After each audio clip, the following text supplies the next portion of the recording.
వెళ్ళేసరికి హాస్పిటల్‌లో డాక్టర్ అయితే చూసి చెప్పాను కదా అంటే, "సరే మేడం రేపొచ్చి నేను ఆపరేషన్ చేయించుకుంటాను" అని చెప్పని అంటుంది. అనేసరికి సరే అని ఇక డాక్టర్ అయితే ఆపరేషన్‌కి ఏర్పాట్లు చేస్తుంది. తర్వాత రోజున రీఆపరేషన్ చేయించుకుంటుంది రోహిణి. రోహిణితో పాటు విద్య ఉంటుంది. ఇక రోహిణిని ఇంటికి తీసుకొచ్చి తనకేదో బాగోకపోతే హాస్పిటల్‌కి తీసుకెళ్ళాను ఈరోజు. సో, తను ఒక వారం రోజులు రెస్ట్ తీసుకోవాలన్నారు అని చెప్పేసరికి, అయ్యయ్యో! ఇప్పుడే కదా పిల్లలు ప్లాన్ చేసుకోండి అన్నాను. నీ ఇంతలోకే బాగోలేదా?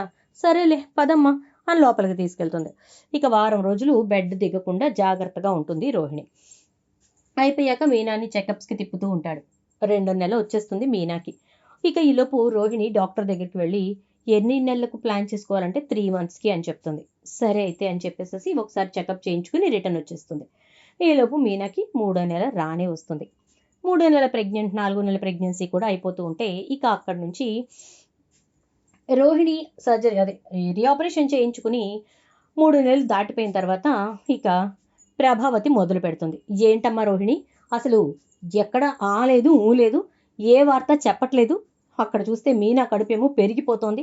ఇంట్లో వాళ్ళందరూ మీనాని ఆహా ఓహో అంటూ నెత్తిన పెట్టుకుంటున్నారు అని చెప్పేసి అంటూ ఉండేసరికి, అత్తయ్య గారు మీరు కంగారు పడకండి అని చెప్పేసేసి అంటుంది. కంగారు లేదు, ఏం లేదు. మనకి బయటికెళ్ళే పనుంది రా అని చెప్పేసేసి కామాక్షిని, మనోజ్‌ని కూడా రమ్మని చెప్పి మీరిద్దరూ అటు నుంచి రండి, నేను ఇటు వెళ్తాను అని చెప్పి బయలుదేరిపోతుంది ప్రభావతి రోహిణిని తీసుకుని. ఎక్కడికి తీసుకెళ్తుందో తెలియక ఇక ప్రభావతితో పాటు వెళ్ళిన రోహిణి ఒక్కసారిగా షాక్ అవుతుంది. ఏ హాస్పిటల్‌లో అయితే రోహిణి రీఆపరేషన్ చేయించుకుందో అక్కడికే తీసుకెళ్తుంది ప్రభావతి.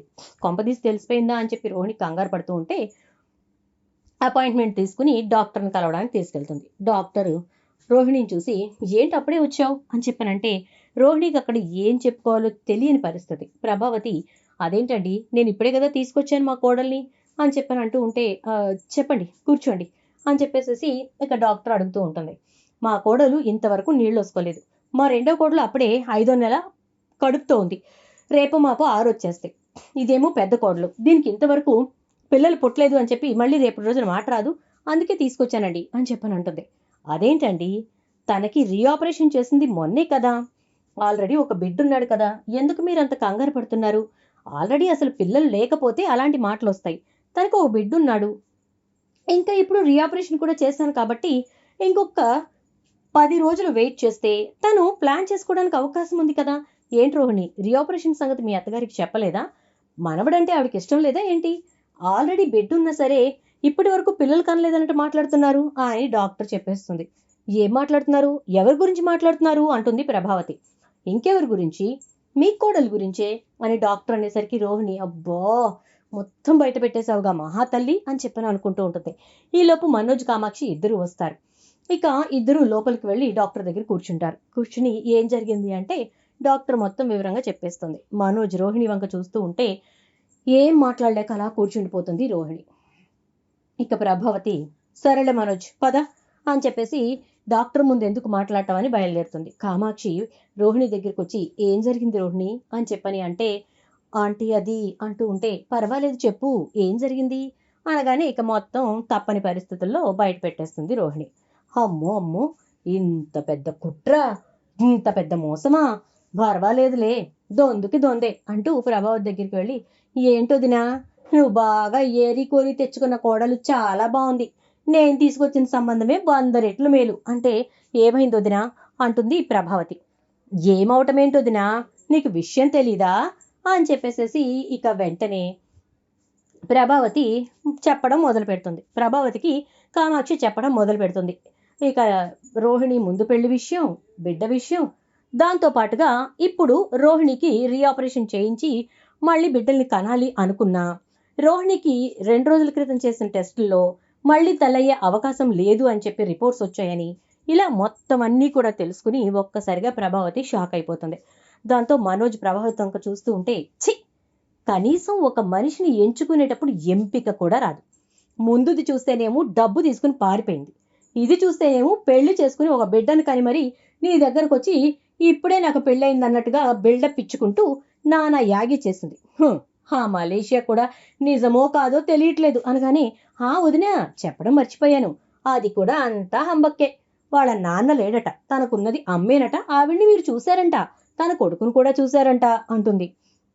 ఏంటి, వాళ్ళ అమ్మని చూశాము కొడుకుని చూసామా? ఎవరు వాళ్ళు? ఎవరై ఉంటారు అని ఆలోచిస్తూ ఉంటే, ఎవరు సుగుణమ్మ గారు అంటే, ఆహా, ఆవిడ గారు ఈవిడ గారి అమ్మ.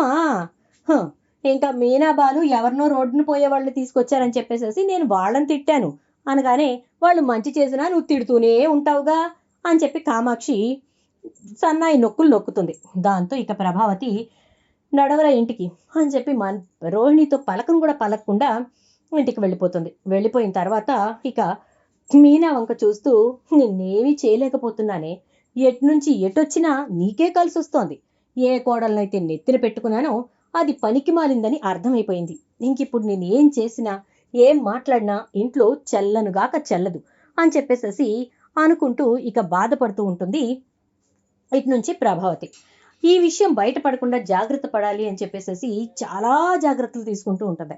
అయితే రోహిణి మనోజ్ తోటి ఏదో ఒక జాబ్ చూసుకోవచ్చు కదా అని అంటే, నువ్వు నాకు చెప్పక్కర్లేదు, నేనేం చేయాలో నాకు తెలుసు, అర్థమైందా అంటాడు. ఎప్పుడూ రోహిణి మాట వినే మనోజ్ సడన్ గా అలా మారిపోవడంతో ఇంట్లో వాళ్ళకి డౌట్ వస్తుంది.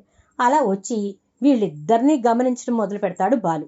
ఒక రోజున బాలు ట్రిప్ నుంచి వచ్చేసరికి రోహిణి మనోజ్ గొడవ పడుతూ ఉంటారు. ఏంటా అని చెప్పి నుంచుని వింటూ ఉంటే సత్యం కూడా వస్తాడు. నాన్న, ఒక్క నిమిషం ఆగు, వినడం తప్పే, కానీ ఎందుకో వినాలి అని నాకు నా మనసుకు అనిపిస్తోంది అంటే, ఏంటో సరే నుంచో అంటాడు. ఇక అలా సత్యం బాలు ఇద్దరు వింటారు. ఏంటి రోహిణి, తెగ బిల్డప్ ఇచ్చేస్తున్నావు, నా మీద అజమాయిషీ చేస్తున్నావేంటి? బ్రతుకు జీవుడా అంటూ నోరు మూసుకుని బ్రతకడం తప్ప నీకు ఇక్కడ ఇంకో దారి లేదు, అర్థమైందా? నేను పని చెయ్యను, సంపాదించను, చచ్చినట్టు నువ్వు సంపాదించి తీసుకొచ్చి పెట్టు, లేదా విడాకులు తీసుకుని వెళ్ళిపో అని చెప్పని అంటాడు. అది కాదు మనోజ్ అంటూ ఉంటే, నువ్వు చేసిన మోసం, నువ్వు చేసిన ద్రోహం బయటకు తెలిస్తే అందరూ నా ముఖాన ఊస్తారు. నిన్ను నమ్మాను చూడు, అది నా తప్పు. నీలో ఏదో మంచితనం ఉందనుకొని నీ గురించి నేను తెగ ఆలోచించి ఎదురు పెట్టుబడులు పెట్టి మరీ నిన్ను తీసుకొచ్చి కట్టబెట్టుకున్నామే, అది మా తప్పు అని చెప్పని అంటూ ఉంటే, అది కాదు మనోజ్, నా పరిస్థితి గురించి నువ్వు అస్సలు ఆలోచించట్లేదు అంటూ ఉండగానే ఇక మొత్తం విషయాలు బయటకు వచ్చేస్తాయి. అది రావడంతో, నాన్నోయ్, ఎంత పెద్ద రహస్యం దాచిందో ప్రభావతమ్మ చూసావా అంటే, అదే కదరా, అంటే మీ అమ్మకి విషయం అని చెప్పనంటే, మనోజ్ గాడి విషయంలో మా అమ్మకి తెలియందంటూ ఏమీ ఉండదు నాన్న అంటే, ప్రభా అని చెప్పి గట్టిగా అరుస్తాడు. ఇక ప్రభావతి గుండె జారిపోయినంత పని అవుతుంది. గబగబా వస్తుంది. ఏంటండి అని చెప్పని అనగానే, ఏంటి ప్రభా ఇది, ఏం జరుగుతోంది ఇంట్లో అని చెప్పని అనగానే, ఏమైందండి, దేనికలా మాట్లాడుతున్నారు, ఏం జరిగిందని చెప్పి అని చెప్పని అంటుంది. ఏం జరిగిందా, ఏం జరుగుతోందో నీకు తెలుస్తోందా అని చెప్పేసేసి ఇక వెంటనే సత్యం అన్ని విషయాల గురించి అడగడం మొదలు పెడతాడు. దాంతో ఇక ప్రభావతి చచ్చినట్టు అన్ని నిజాలు ఒప్పుకోవాల్సిన పరిస్థితి రావడంతో మనోజ్ రోహిణిల విషయం మొత్తం బయటకు వచ్చేస్తుంది. రోహిణి గురించి పూర్తిగా తెలుసుకుని బాలు అయితే ఒకటే అంటాడు, వాడు ఇష్టపడి చేసుకున్నాడు, ఇంక అక్కడితో వదిలేసేయండి, ఏం చేయాలి ఏంటి అనేది వాడి నిర్ణయానికే వదిలేయండి, అలా అని ఒక ఆడపిల్లకు మాత్రం అన్యాయం చేయకండి అంటే, ఫస్ట్ టైం బాలు తనకు పాజిటివ్గా మాట్లాడేసరికి రోహిణి చాలా సంతోషిస్తుంది. మీనా అయితే, ఈరోజు మీరు నాకు ఇంకా నచ్చేశారు, ఎంత కోపం ఉన్నా, ఎన్ని రకాలుగా మీకు వాళ్ళ మీద ద్వేషం ఉన్నా, రోహిణిని మాత్రం మీరు ఈ టైంలో సపోర్టుగా నిలబడ్డారు అని చెప్పని అంటుంది. ప్రభావతి అయితే, మీరేమంటారండి అనగానే, ఆడపిల్లకు అన్యాయం చేయమని ఎవరు చెప్పరు, నేను చెప్పను కదా, జాగ్రత్తగా ఉండమను, ముందు ఆ వెధవని మారమని చెప్పు అని చెప్పి సత్యం వెళ్ళిపోతాడు. చూద్దాం మరి రాబోయే ఎపిసోడ్స్లో ఏం జరుగుతుందో. వీడియో నచ్చితే లైక్ చేసి వీడియోని షేర్ చేయండి. అలాగే ఛానల్ సబ్స్క్రైబ్ చేసుకుని పక్కనే బెల్ ఐకాన్లో ఆల్ ట్యాప్ చేయండి.